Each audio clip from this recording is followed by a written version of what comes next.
standards for cleanup or investigations.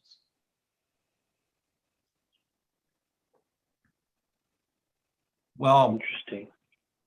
that is Very really interesting. enlightening, Al. We I appreciate think you we have to move on. sponsoring the chapter.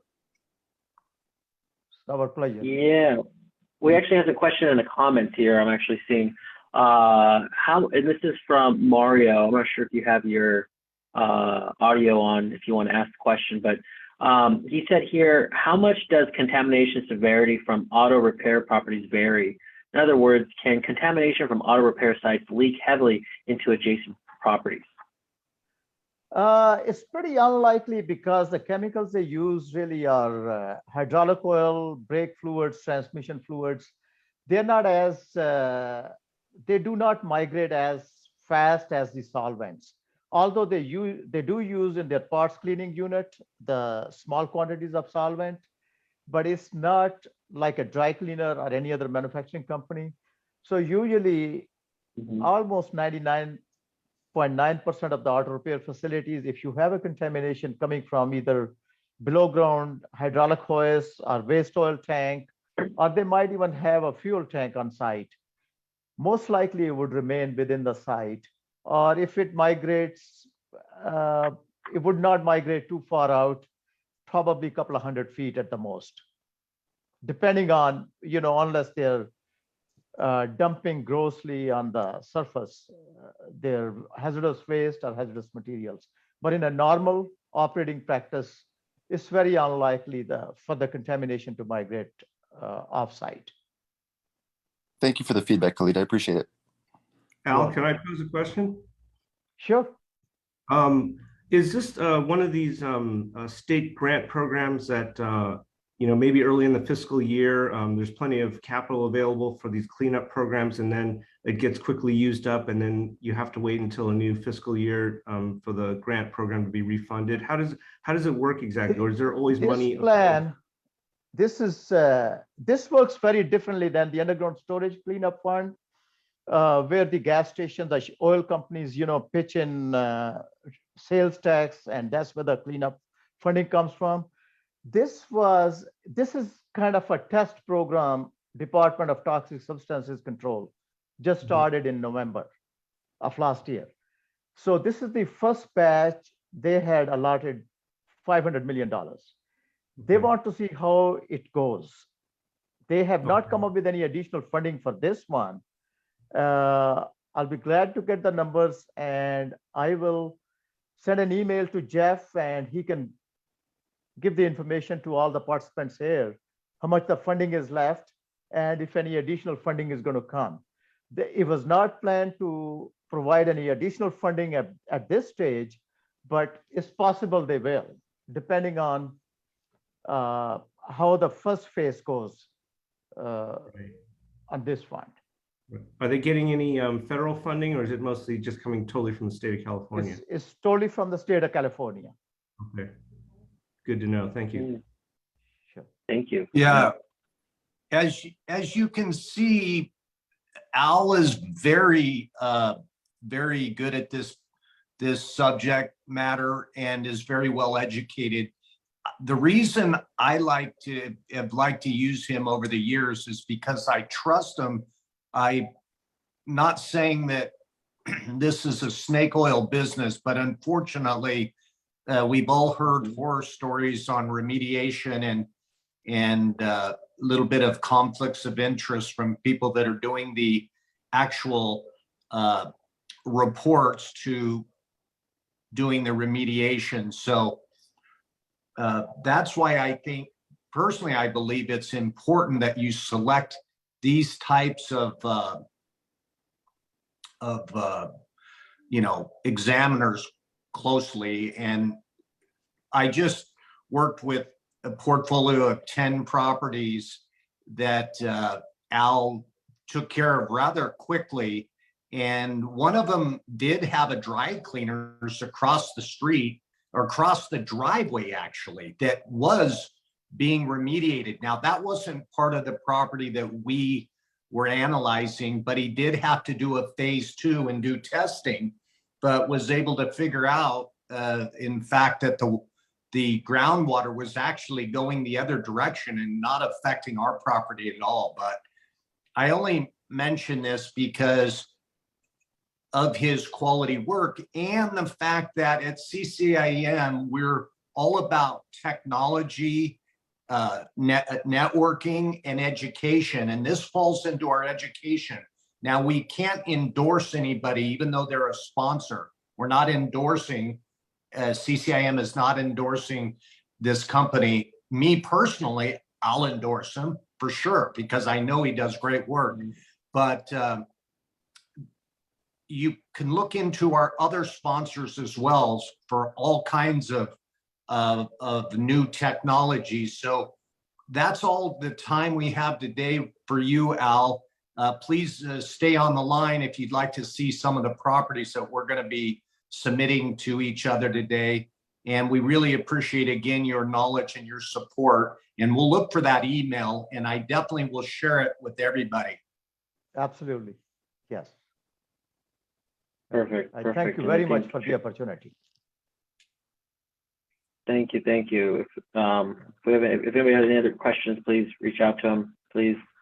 We're gonna get started with the program. DJ, can you please continue? All right. So we have our listing presentations. It's 9:16, and we'll keep going. Go ahead. So we're gonna have Danny Raffle and Sharon Cars share their Chatsworth property. Go for it.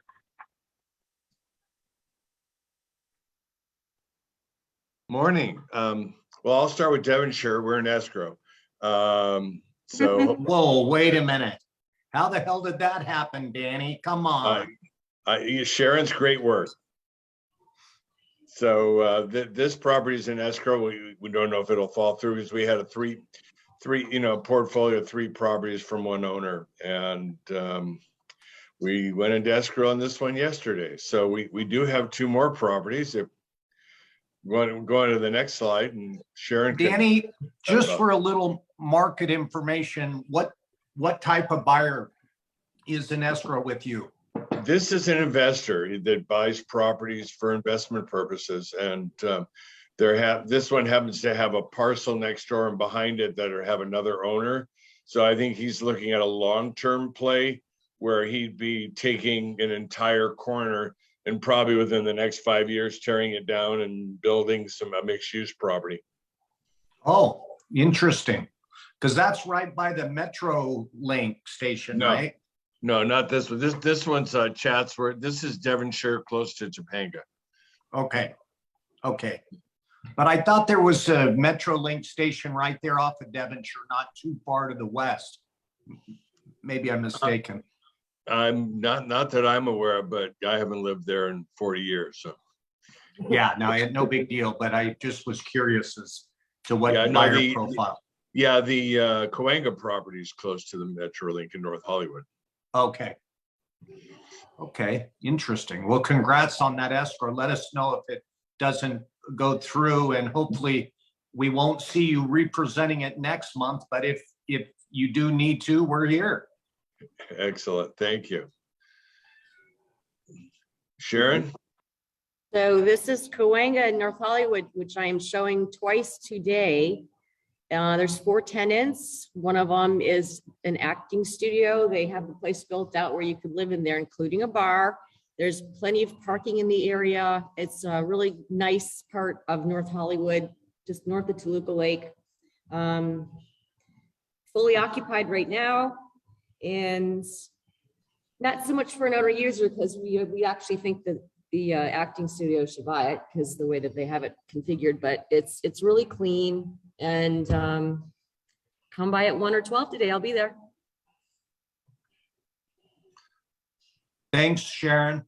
And we have one more. Same color. So, yeah, there was a paint sale on that peach colored paint, so we took advantage of that. Danny, you want to start with this one?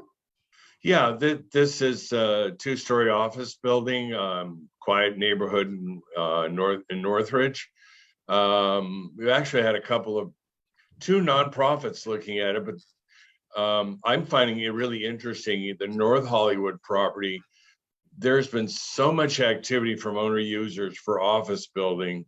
I was very surprised, and even this building, we had 2 charities that were looking at it. And of course, with our leasing side, we managed the portfolio of these 3 properties. So we, from the management, we picked up the sale. But this property, we just put somebody in one, and there's another vacancy. But the people that want to buy it, it's a charity that wants to move in. But I think with some vacancies coming available, we may get an offer on this property also. And it's got, nice parking in the front, gated. And hopefully we'll may get an offer on this one this week or next week. The one of the things, everybody, we want to make sure that everybody knows there's buy-side fees on all these properties. A lot of us, of course, don't work for free. So you can see right here, this one has a 2.5% buy-side fee, which is great. Yeah, thank you. Yeah. We wanted to put all the things that everybody just wants to know right away, right up front, and not have Exactly. don't try to be holding anything back, because usually when you are, you are. So thank you. Any questions, so- reach out to either one of us. Yeah, and then just in North Hollywood, I also have an automotive that we are in escrow. It was an automotive building that we went into escrow with Stussy. I don't think they're in the automotive industry though. They have something to do with cannabis, whatever that is. And they're literally buying an automotive, and all they're waiting for is to get their license, and we'll close escrow. But if for some reason they don't get their license, I have a beautiful 9,000 foot property with 220 feet of frontage, which is unusual for most automotive bays. So that could be back on the market. That was over about $6 million. So, but we're hoping to close escrow on that within the month. But you might see that next month back on the market. Perfect. And that's us, unless somebody has, well, I'll wait for the presentation, but on the North Hollywood property, we are going to be in a 1031 exchange on that one. So we will be looking for something, and hopefully I'll see it here. Yeah. Thanks, guys.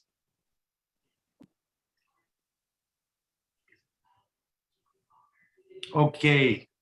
Now, Perfect, Barton. yeah, Bartan, I don't think is going to be able to make it, right? DJ, she texted me, so we're really just going to have to look at this. And obviously we can all see it's in North Hollywood on Lankershim, and it has a DoorDash kitchen. So we do know that DoorDash spends a small fortune on their tenant improvements. So that does make it a little, I call it sticky, because it'll, that's pretty hard to replace those improvements by looking or, moving next door. And it's interesting on these ghost kitchens, they're just delivery, and you can see some of their customers, i.e. Chick-fil-A, Wingstop. And so that looks like a pretty sexy deal, honestly. So Yeah, attractive cap rate, 525. It's not bad, no, especially in that area. Yeah. yeah, and then the fact that you've got all those tenant improvements in there. So Bartown, looks like you have a good sellable deal. He's probably trying to negotiate a contract right now, having us do all the hard work. Question is DoorDash guaranteeing a lot of these leases? Yeah, it says there that they lease guaranteed by DoorDash. Wow. Yeah. Yeah. Our team is actually, I think Matt Godwin's on here. I think we've been working with DoorDash on a few sites. I don't know, Matt, if you want to talk about that. I'm not sure if he's on mute. It's okay. Never mind. No, I'm here. I'm listening. It was in and out, but our company does nationally represent DoorDash on their leasing activity. So maybe this was one of the buildings that they facilitated, but yeah, pretty interesting to see that.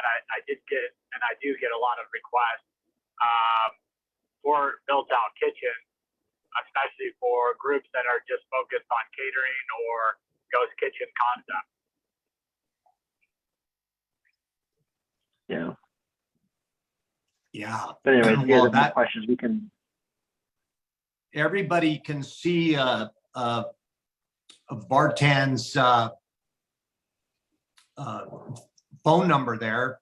And then if you're interested, you can reach out to him. Now, also, we're going to have these slides up on our website.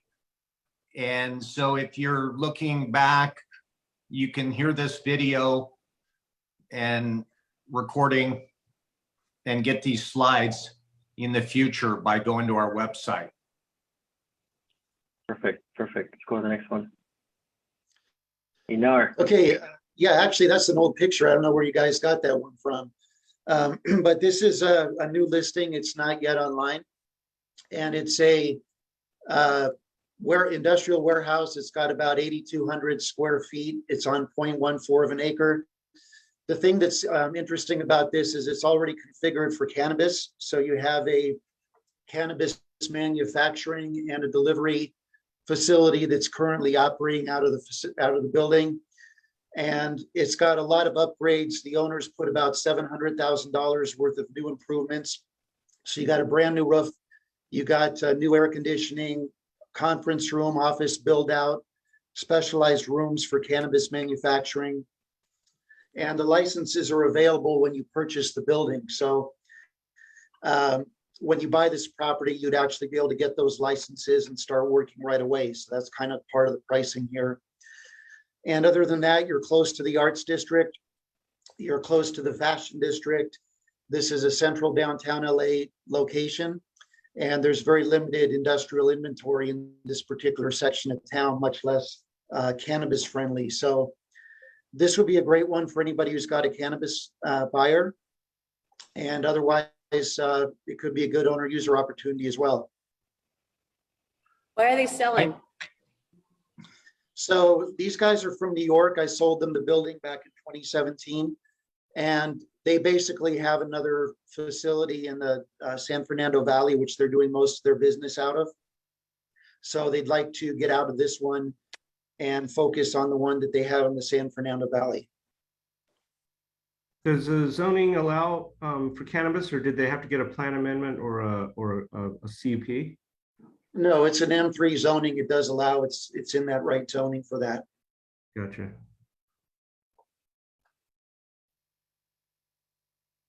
And the buy-side fee is 2%.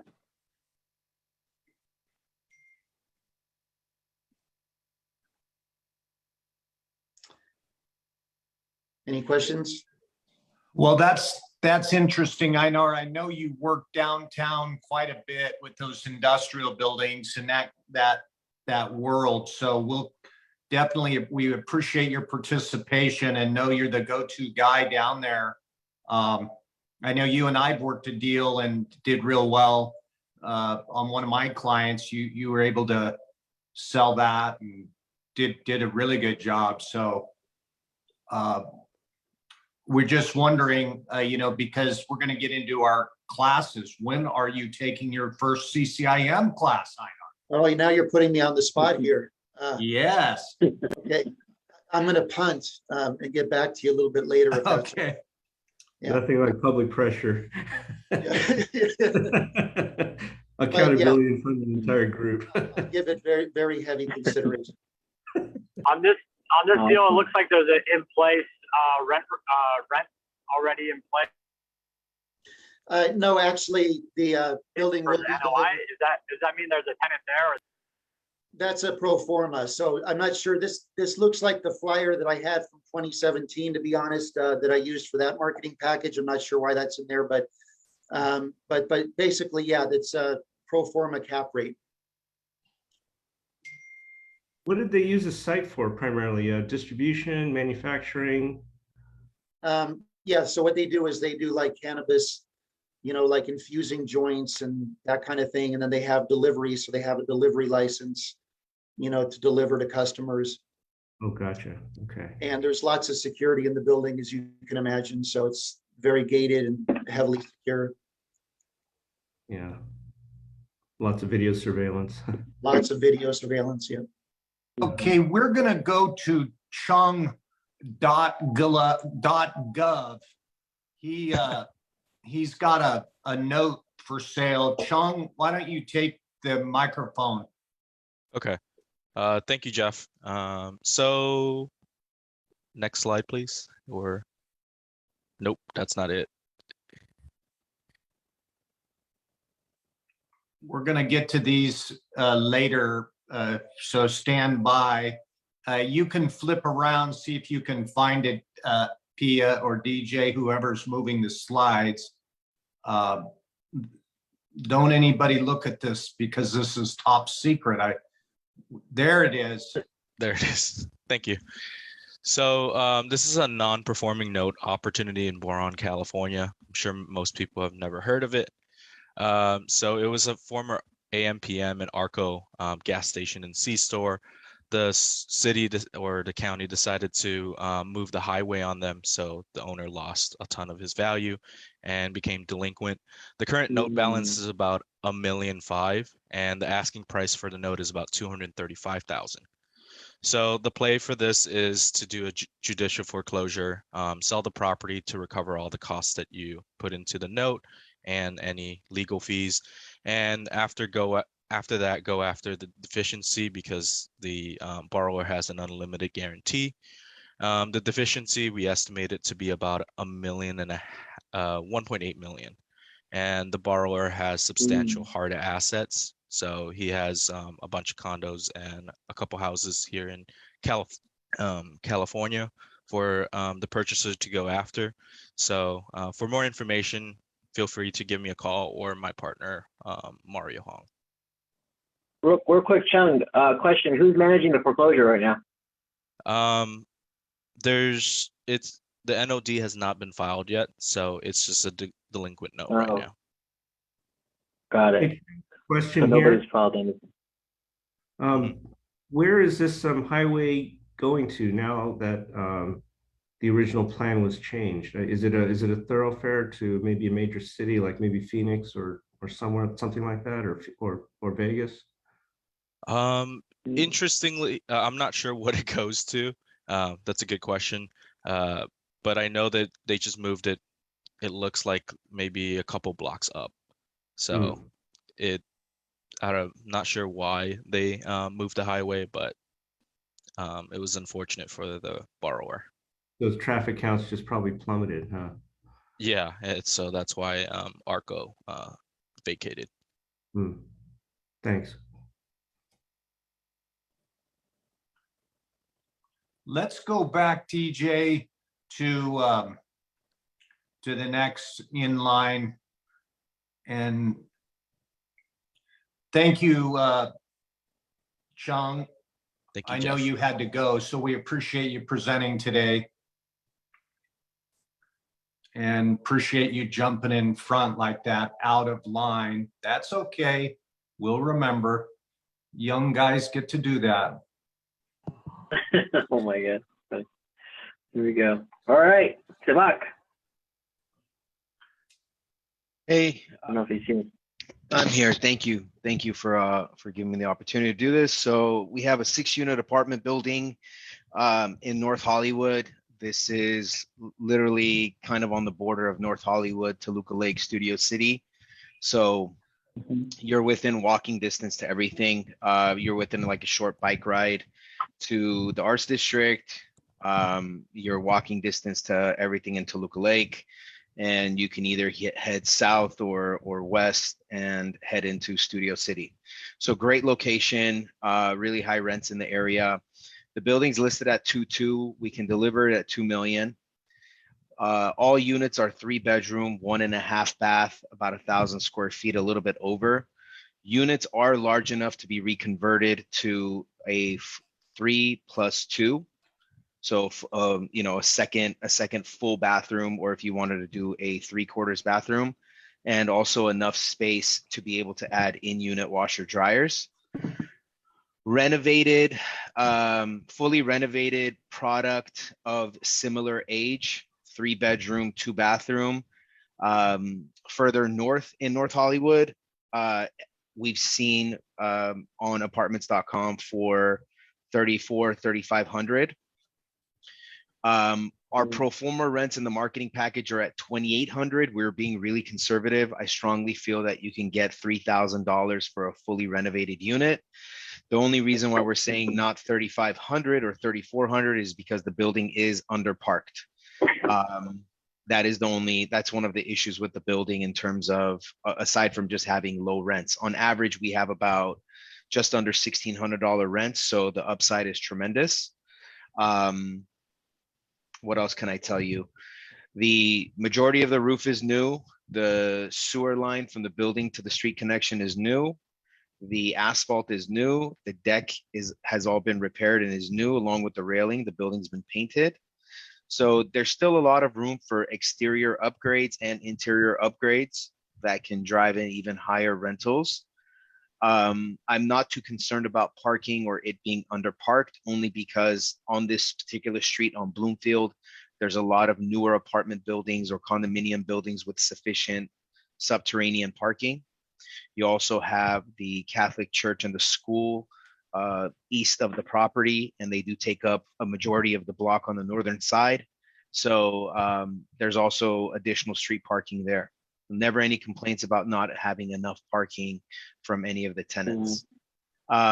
This is more of a long-term play. I do not see a immediate situation for anybody to get in and do buyouts unless they're willing to have, higher than the standard minimum required buyout requirements from the city of LA.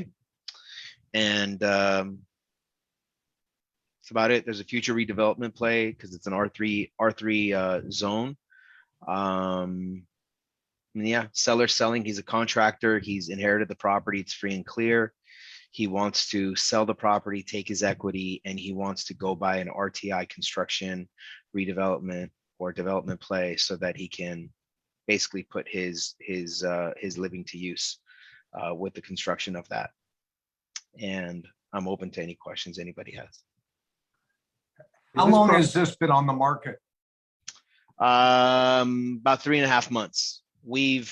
Unfortunately, we've gone through four escrows, and all of them have been out of pure a string of bad luck. There's nothing wrong with the building, so nobody has come back with regards to escrow. Nobody has come back. None of the buyers have come back and said, "Oh, I can't make the building work," or "You have this major issue. I need a credit." The first buyer that we had conversations with Dennis Block, fortunately or unfortunately.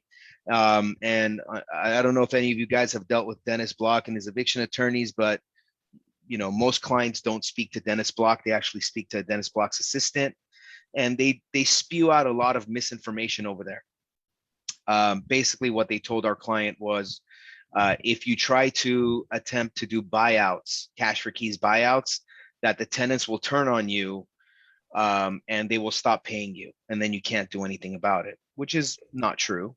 And it's not in my experience for that to happen. So that guy fell out of escrow because he got scared to do buyouts. Our second person went into escrow thinking that they could get $1 million in loans. The building qualifies for a $925,000 loan in total. So that person had to bail on the deal because it was $1 million or bust for him, unless he would get a price reduction, and the seller wasn't willing to go down to 1.9. And the third escrow that we had, the buyer's mother contracted COVID and had surgery and was having surgery at the same time. So she was completely checked out of the deal mentally. So we've never had somebody come back and say, "Hey, your units are in disrepair. We need you to, give us a credit." We've never even gotten to that point. So. Is this property under professional property management? Yes. Question, when, on the rent control, I mean, which it obviously is, outside of the buyout, is your price based on pro forma? Our price is based on pro forma. At 2 million, you're at 333 a door, which is a pretty healthy per unit and per square foot when you're buying on price per pound. And your cap rate is over 3%. Your pro forma cap at $2 million with $3,000 pro forma rents is over 8%. Good luck on this. Yeah, I know. We are working with the seller to basically get him to come down to a more palatable number for the market, which is somewhere in that maybe high 1.8 to 1.9 range. We have had a few buyers who have come to us and said, that's the number that I like it at. I'm willing to take it on with, like, let's say a mid 3 cap with all the upside. I'll park it. I have enough units that cash flow for me. I can just go ahead and sit on this until it starts becoming vacant, or I get natural turnover, or maybe even buy somebody out. And we're working with him to start getting him down, because quite honestly, him having to wait until he can get $2 million is going to kind of put him out of the market when it comes to RTI projects, and how much more expensive it's becoming to do development and RTI projects. What does RTI stand for? Ready to issue.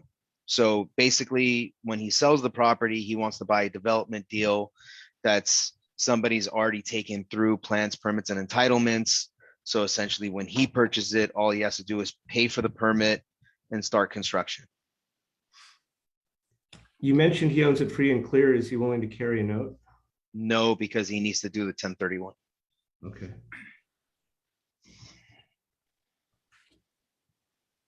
It's a clean building. If you have anybody that's looking at parking money, and doesn't necessarily need the cash flow up front, if they need any, write-offs, and have the luxury of growing with the property, there will be natural turnover, as there have been 3 out of the 6 units that have turned over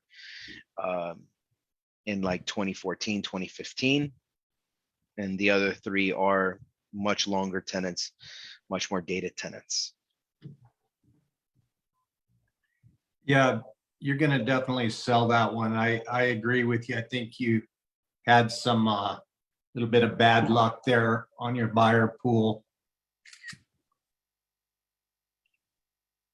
All right, let's move on to the next one. Yeah. Hi, this is Shannon Marr with Guarantee Real Estate here. This is my listing, co-listed with Sharon Cars. I'll start off. What we have here is an offering here in Fresno on Peach Avenue. It's an assemblage of 4 parcels rezoned to RM2. And we're not quite at RTI, but we're close. The additional plans that need to be pulled include plumbing, electrical, landscaping, and it's going to take approximately a 3-month process for the additional plan check, and about 9 months before permits are finally issued.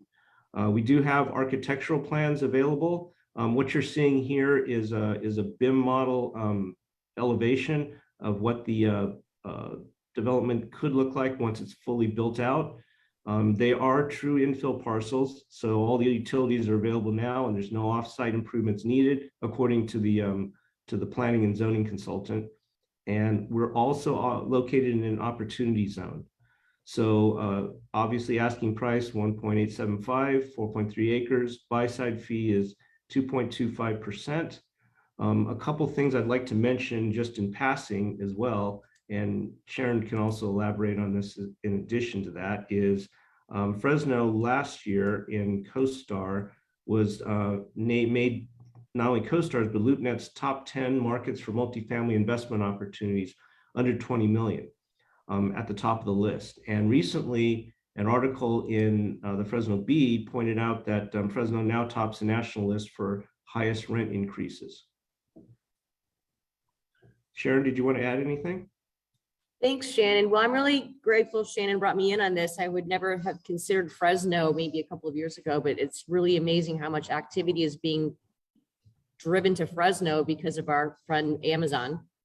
And they're redeveloping an entire quadrant of their area. And so it's been an interesting kind of study, and it's the hot place to go right now. We've done an exorbitant amount of due diligence on this deal. When we first received it, it was on the market before, probably mismarketed. It was pushed about, you know, how great an opportunity zone is and how many deals have we all done having to explain an opportunity zone. No, you hire a lawyer. So we remarketed it with basically the main thing that makes this special is it's upzoned to have the amount of units that we're able to put on there. Shannon, we don't have the number of units on here. Do we? Oh yeah, 130 units. So yeah, this was upzoned and annexed in to be able to up the density. So, and in Fresno, they don't have the same types of affordable housing component like we do here down in Los Angeles. So you don't have the people that shy away from, oh, I cannot make affordable work with this project. So these are market rate at this point. And if anybody has any questions, let us know. You got 31 docs in that deal room. Thanks, Shannon. Yeah, exactly. We just uploaded them all the other night. Yeah, you know, one of the reasons why Fresno is such a good opportunity is just look at it on the map. I mean, look, you've got LA to the south, you got San Francisco, Sacramento to the north, you've got San Luis Obispo, Paso Robles to the west. I mean, it's so geographically desirable, and so it's got a good long-term play. I agree. There's a couple of things I'd like to mention. Just it's on topic but a little off topic too. And number one is our planning and zoning consultant. This particular group of parcels, this assemblage, is approximately 32 to 38 units per acre. He's actually in discussions on some proposed projects at possibly 50 or more units per acre. Obviously, you know, he's still bound by NDA and he can't really discuss anything, but last Friday, I was telling Sharon that I had to attend another local meeting here to push this particular listing, and a Clovis City councilman came out and actually spoke a little bit about multifamily development and planning and zoning issues. And he rattled off an entire list of projects that may be in various stages of the entitlement process, or maybe actually even ready to break ground, even as we speak. And it kind of blew my mind because I hadn't heard that before. You know, some meetings I can attend, some I can't. It just depends. But the entire area, including the neighboring smaller MSA of Clovis, California, has become basically a multifamily ground up flower garden virtually. We're going to have listings on all of them, Shannon, right? Yeah, exactly. Yeah, exactly. Has anyone done a pro forma cap rate analysis or any kind of projected income and expenses for the completed project? We Not yet. are kind of in a hurdle with that because we are not sure what type of product is going to go in there. It could be 55 and older over. I mean, we went with the original plans that the current owners had drawn from an architect. So we're not closing this thing off to be a certain product. We're keeping the doors open. So we haven't attached a cap rate to it. Okay. Yeah, not yet. In fact, that's actually a good question. A couple of people have actually posed the question about approximate construction costs. So we're talking, let's see, about 130 units. The architect quoted us a price anywhere between 180 to 200,000 a unit in terms of construction costs. And of course, because of supply chain issues and labor issues, you know, those construction costs are going up even as we speak. So we haven't actually done that. That's probably something we're going to do. We kind of wanted to get the marketing up and rolling first, It's still a moving target. It is a moving target. Now, Sharon, would I be wrong to ask if this would be a good analysis to use on the CCIM financial analysis worksheets for Shannon to learn? I mean, or are you a CCIM, Shannon?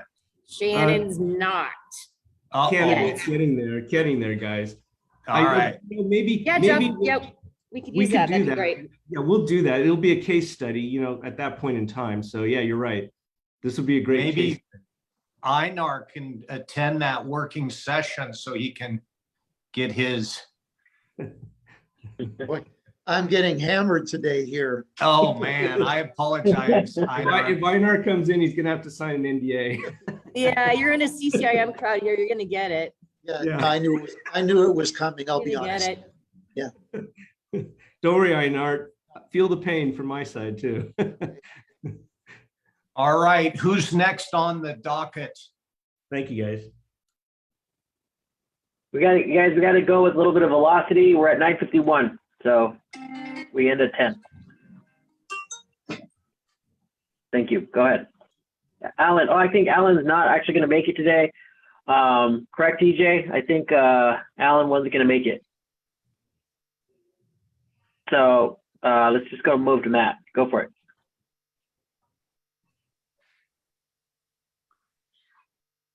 Hey guys, this is actually a property that I'm listing with Francisco, so I don't know why his name's not on here. Okay. That's okay. But yeah, this deal is one of 8 in a portfolio. So we are rolling out and liquidating the person's assets and moving them to the East Coast to a tax-free state. And this one has some upside, so it's a value add deal. There's about 7,000 square feet that is currently vacant. It has a pad anchor of the AAA Auto Club on the corner that could be broken out, about 2.1 million. Total asking price is the 6.49 million price point. That is at a stabilized cap rate, meaning the 7,000 square foot space vacancy is filled. That's a former fitness user. So it was a fitness 19 prior. During COVID, they went out. That could be available depending on how you split up the property to be an SBA owner user purchase, and something that we could discuss further. So your future cap rate is much higher based on the increases that are in place, and you're looking at somewhere around the 8 or 9%. And we do have buy side fee. I outlined those at 1.5 if you took the pad site by itself for the AAA. And then there's a 2% fee if you take the pad site, including the shops as an entirety. It has a good mix of tenants. So there's great traffic. There's a KFC. I believe there's a Walgreens across the street. Great signage, visibility. You see there's 40,000 vehicles per day in that area. It's a main corridor to the freeway. And I'll let Francisco jump in and add anything else. Yes, I think you took a lot of it. I think just to give you guys more color on the buyer, or excuse me, the seller. The seller is aggressive in putting an execution together for his timeline. Like he mentioned, this is one of 8. We do have another one in Moreno Valley that's coming right behind it. That again, there's for folks who have, I think I've spoken to many people who have $20 million exchanges, who are looking for value add or who are looking for retail shopping centers. I mean, this one has the AAA Auto Club. The other shopping centers have Starbucks. They have, a variety of different tenants. And again, for those of you who are looking for product in the retail, we have a lot of, this is on the multi-tenant side. And then we also have more stuff on the single tenant that's coming out too. So we're busy and we're happy to, reach out to you if you guys have some immediate execution. So thank you.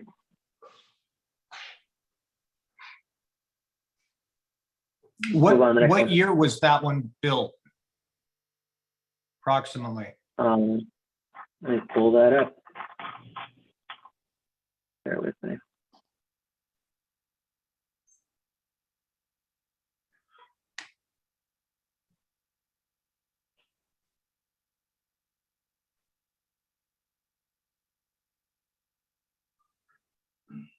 2008.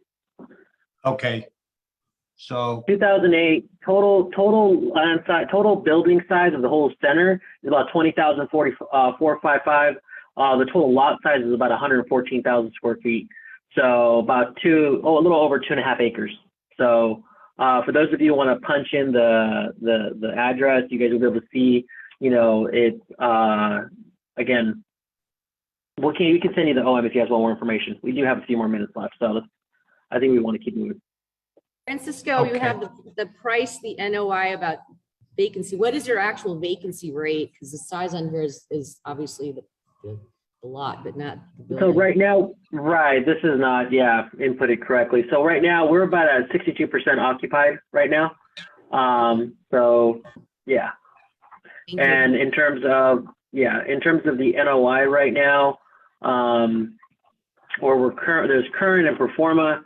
And again, I can give you guys all that in the OM if you guys are interested. So let's just keep moving. all right. Oh, that was it. Oh, wow. We've got But yeah, just a little bit more to cover. Those are a couple of really good looking guys. Those photographs were taken about 30 years ago. I know we still, DJ, need to update Francisco's contact information there since he's at Cushman and Wakefield now, but he actually wears two hats. I work quite a few. All right. I work quite a few. So let's go to the next slide, DJ. We've got our classes back in person for Einar to attend. The 101 classes coming up. That I don't know whether that's exactly right or not. February 28th through March 11th. That We actually, that was incorrect. Yeah, I think right. They did it last week. So, DJ, we need to make sure we get this information updated. But the point is that we have a lot of in-person courses that are going to be coming up.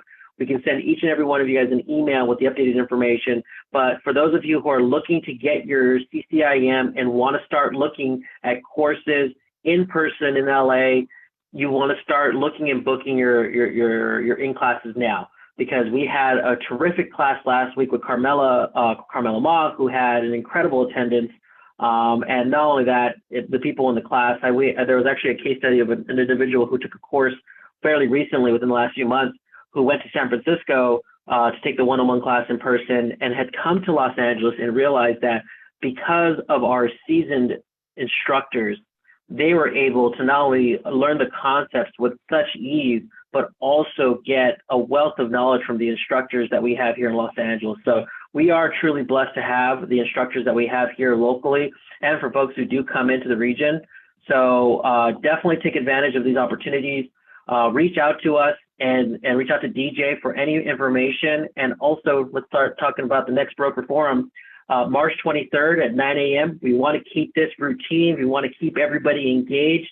And also, we want to be prompt with our time. We are from 9 to 10, and we do have about a minute left. But again, please think about your upcoming listings.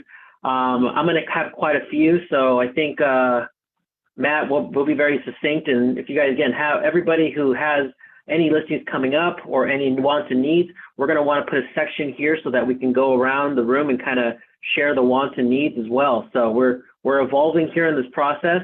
So if you guys have any feedback, please let us know, and we could definitely incorporate it into the meeting. But other than that, Jeff, do you have anything else? No, this is great. Thanks, Francisco. Thanks, DJ. Thanks, Pia, everybody for presenting. Have a wonderful week, and go to ccimla.com and become a member of the chapter. You don't have to be a national institute. You can pay the $150 to be an associate member for a year. And I please would appreciate everybody. I know Francisco, the whole board of directors would appreciate your support. And then quickly take a look at our sponsors. Please try to do business with these sponsors. They're all great. Yeah, have a wonderful week. Thank you. Excellent, everybody. Thank you very much, everybody. Have a good one. Take care. Yeah, thank you.